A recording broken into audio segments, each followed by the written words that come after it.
Bagaimana cerita orang-orang Bani Israel sampai ke sini? Bukankah Bani Israel sudah pindah ke Mesir?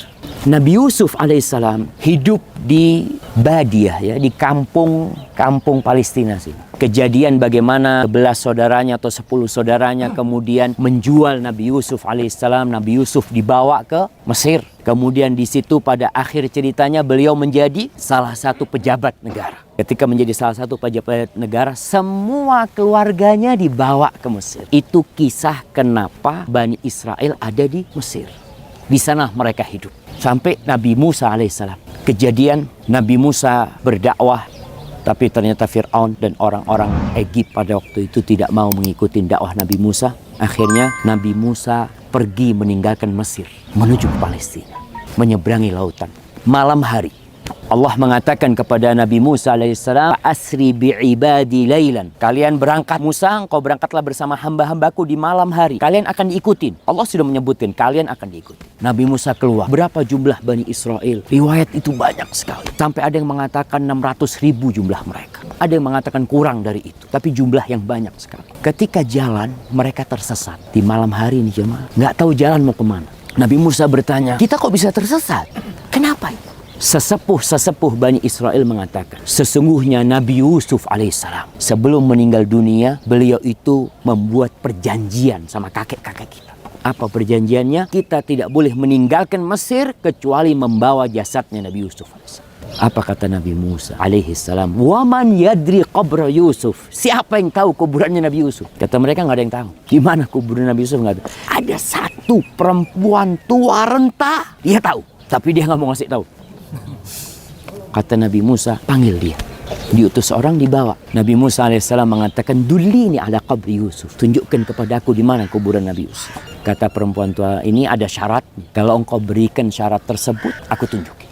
Apa persyaratanmu? Ini perempuan sudah tua renta. Kalau sekarang emak-emak udah tua, kepingin muda lagi, kulitnya dikasih lotion, suntik ini, suntik itu, kepingin muda. Ini perempuan sudah tua renta. Ketika ditanya, apa syaratmu? Aku numa'aka fil jannah. Aku bersamamu di surga. Baru aku kasih tahu. Subhanallah jemaah. Dia tidak melihat kepada dunia yang begitu luasnya. Dia melihat satu. Semua akan ditinggalkan. Aku ingin bersamamu di surga. Nabi Musa merasa permintaannya terlalu besar. Hanya untuk menunjukin kuburan Nabi Yusuf. Tapi kalau nggak ditunjukin kuburan Nabi Yusuf, nggak bisa mereka meninggalkan Mesir. Akhirnya Allah mewahyukan kepada Nabi Musa, berikan syarat dia. Dikasih syarat.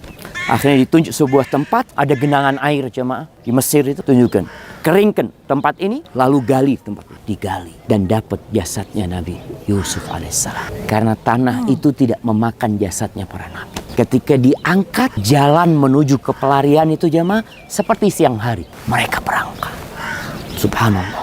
Terus berjalan ketika masuk pagi hari. Mereka menjumpai lautan. Mereka mengatakan, Musa, habis kita sudah. Kenapa? Ternyata Fir'aun udah nyampe juga. Bersama bala tentara. Yang ini jalan kaki, ada orang tua, ada orang yang lemah berangkat, nggak bisa cepat. Kalau yang namanya Fir'aun, mereka tentara-tentara yang berangkat. Sehingga bisa lebih cepat lagi mereka. Falamma tara al-jam'an, qala ashabu Musa inna lamudrakun. Ketika mereka saling melihat sudah. Jadi pasukan Fir'aun melihat dan kaumnya Nabi Musa ngelihat, aduh, habis kita sudah. Tapi seorang mukmin harus yakin sama Allah Azza wa Jalla. Ketika Allah memerintahkan, pasti ada jalan. Apa kata Nabi Musa alaihissalam? Memang di depan lautan, di belakang pasukan, tapi ada Allah Azza wa Jalla yang bersama kita. Nabi Musa mengatakan, kalla, nggak mungkin. Mereka nguasain kita, nggak mungkin. Inna ma'aya rabbi sayahdin. Bersamaku ada Rabbku yang akan memberikan petunjuk kepadaku. Kita ini kadang-kadang dalam kehidupan ini nggak yakin, ragu sama Allah Azza wa Jalla, sama kekuatan dan kebesaran Allah Azza wa Jalla. Kita lihat kaumnya Nabi Musa ragu, tapi ada Nabi Musa alaihissalam yang meyakinkan mereka. Akhirnya Allah belah lautan. Mereka selamat. Setelah mereka selamat jemaah, Allah memerintahkan kepada mereka, ada banyak cerita turunnya Taurat nanti, kemudian bagaimana Bani Israel menyembah patung-patung, ya, menyembah patung dari sapi. Kemudian setelah itu mereka diperintahkan untuk masuk ke Urshalim. Allah ceritakan hal ini di surat Al-Maidah. Nah, di surat Al-Maidah ayat 20 dan selanjutnya. Nabi Musa mengatakan kepada kaumnya, ya qaumi, wahai kaumku, udkhulul ardal muqaddas. Masuklah kalian ke Holy Land, bumi yang disucikan. Jadi mungkin kita mendengar Mekah itu Holy Land, Madinah Holy Land, kemudian Masjid Aqsa Holy Land. Nah, betul. Tapi yang berbeda, Mekah dan Madinah itu tanah haram. Ingat, tanah haram. Kalau Masjidil Aqsa bukan tanah haram. Jadi tanah haram cuma ada dua, Mekah dan Madinah. Tapi kalau diartikan tanah haram itu tanah suci, maka Masjidil Aqsa masuk tanah suci, tapi tidak masuk tanah haram. Jadi bukan tanah haram. Apa maksudnya haram? Burungnya nggak boleh diburu. Di tanah haram itu nggak boleh. Umpamanya ada burung dara, kita kepingin sate burung dara tangkap, nggak boleh. Tapi kalau di tanah Urshalim boleh. Tapi itu bumi yang disucikan. Allah mengatakan, Allah menceritakan hal ini. Nabi Musa mengatakan, udkhulul ardal muqaddasata allati kataballahu lakum fiha wa la tartaddu ala adbarikum fatanqalibu khasirin. Kalian masuk ke dalam sana, jangan melarikan diri kalian. Nanti kalian akan merugi. Kalau kalian mundur, kalian akan merugi. Apa jawaban kaumnya Nabi Musa? Ini diperintahkan mereka untuk masuk, dan sebelum mereka masuk, Nabi Musa mengutus 12 orang. Jadi Bani Israel ini terdiri dari berapa suku? 12 suku. Israel itu siapa sih jamaah? Nabi Yakub alaihissalam. 12 suku itu anaknya Nabi Yakub alaihissalam. Di antara Nabi Yusuf alaihissalam di sana ada Benyamin. Itu semua yang disebut Bani Israel. Kenapa orang Israel bangga dengan nama Israel? Mereka negaranya disebut Israel. Apa artinya Israel? Abdullah, hambanya Allah. Artinya Israel itu Abdullah. Kalau kita lihat malaikat-malaikat namanya siapa? Mikail, Jibril, Israfil. Katanya itu Allah Azza wa Jalla. Kembali kepada 12 orang yang dikirim. Mereka masuk menyusup. Ternyata penduduk yang ada di Urshalim ini, subhanallah, orangnya gagah, besar. Dari 12 orang itu balik. Mereka melaporkan kondisi negeri yang mau diserang. Apa kata mereka? Qalu ya Musa, wahai Musa, inna fiha qauman jabbari. Di dalamnya sadang ada orang-orang yang kuat-kuat. Wa inna lan nadkhulaha hatta yakhruju minha. Yang aneh apa kata Bani Israel? Kita nggak akan masuk kecuali mereka keluar. Terus yang mau ngeluarin mereka siapa? Jadi mereka ini enaknya sendiri jamaah. Jadi mental Bani Israel ini setelah mereka diperbudak oleh Fir'aun selama bertahun-tahun, puluhan bahkan ratusan tahun, jadi mentalitas mereka itu penakut. Mereka disuruh masuk. Enggak.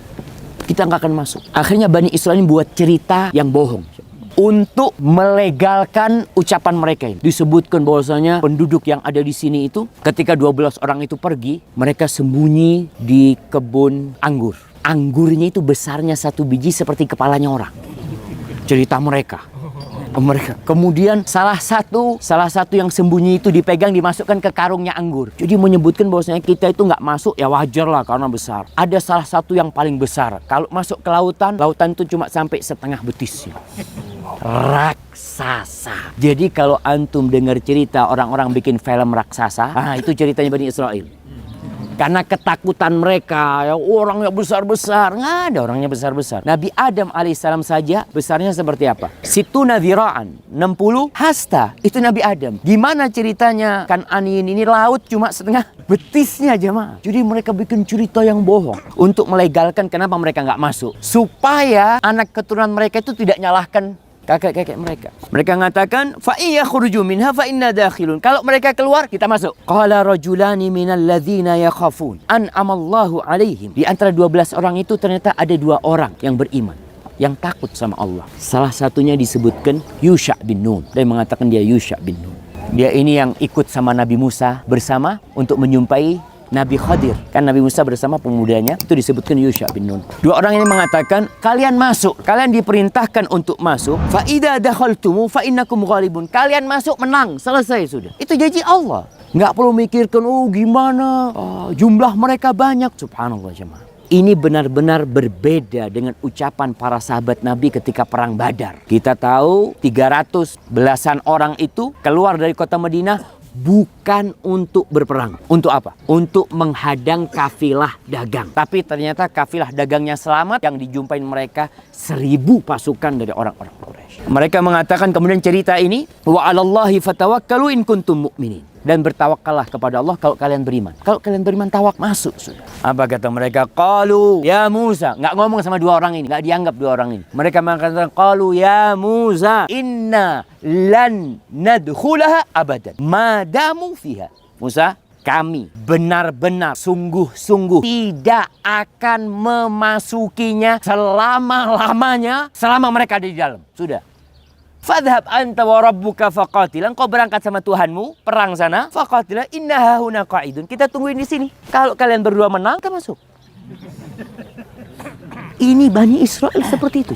Mereka penakut. Maka Allah sebutkan dalam Al-Quran Al-Karim. La yuqatilunakum jami'an illa fi quram muhassanatin aw min wara'i judur. Mereka tidak akan memerangi kalian kecuali mereka berada di kampung-kampung yang penuh dengan benteng atau dari balik tembok-tembok. Makanya kenapa Bani Israel menjadi orang yang paling giat memikirkan senjata? Karena mereka takut.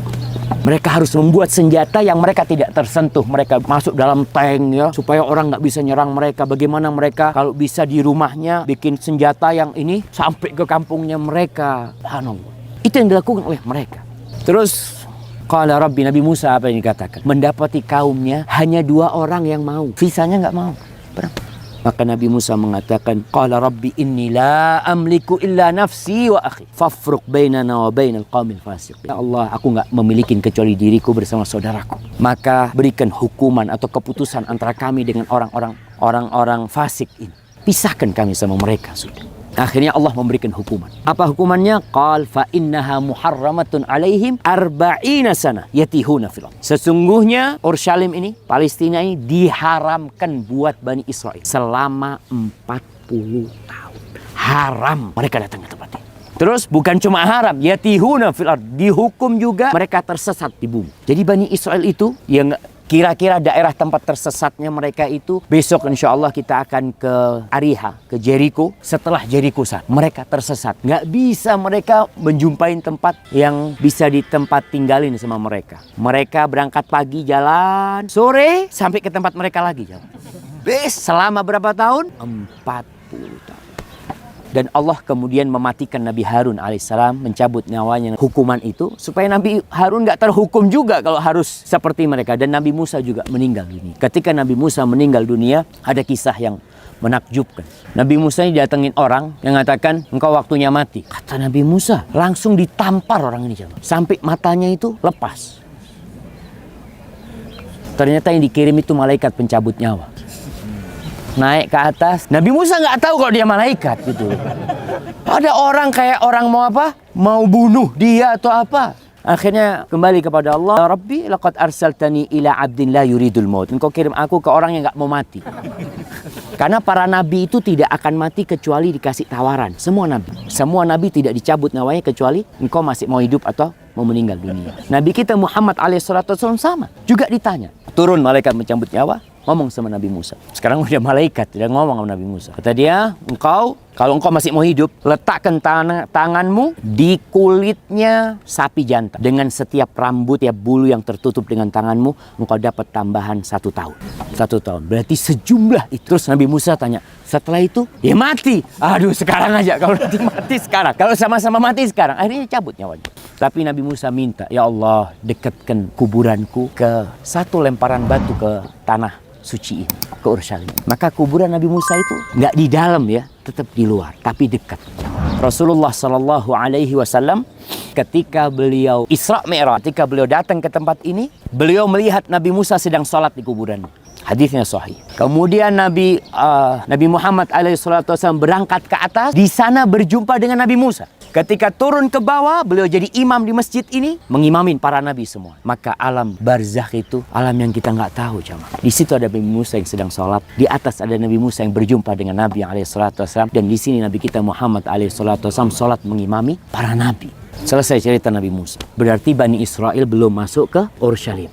Belum masuk mereka dihukum. Para ulama berbincang tentang hikmah. Kenapa hukumannya 40 tahun? Supaya generasi yang tua, yang nolak itu mati. Berganti dengan generasi yang baru. Jadi kira-kira 40 tahun itu sudah muncul anak-anak yang jiwanya, mentalnya tidak seperti mental bapaknya. Maka 40 tahun. Anggap anak-anak itu umurnya 40 tahun semua. Yang lahir di bawah pimpinan Yusha bin Nun. Mereka masuk dari Jericho. Jadi Yusha bin Nun ini Masya Allah membawa pasukan itu untuk melakukan yang kata Bani Israel raksasa itu. Ada 31 kerajaan yang dihabisin oleh Yusha bin Nun ketika masuk ke sini hari Jumat. Peperangan itu terus terjadi pada hari Jumat. Seperti hari kita sekarang. sampai matahari mau tenggelam. Mereka tahu hari Sabtu nggak boleh perang. Kalau matahari tenggelam masuk hari Sabtu nggak boleh mereka berperang. Lalu Yusha bin Nun memandang kepada mentari. Dia mengatakan, ya Allah, ini makhlukmu ya, dan aku makhlukmu juga. Ya Allah, tahan nih mentari ya Allah, jangan sampai tenggelam sampai kami menyelesaikan peperangan kami. Itu mentari nggak tenggelam sampai dikalahkan pasukan itu. Maka kemudian Bani Israel masuk ke tempat ini dan mereka mendirikan kerajaan di tempat ini, hidup penuh dengan keamanan. Nanti ceritanya Nabi Daud, Nabi Sulaiman ada di sini semuanya itu nanti. Tapi kemudian hilang kekuasaan mereka dari tempat ini karena dosa-dosa mereka. Insya Allah besok kita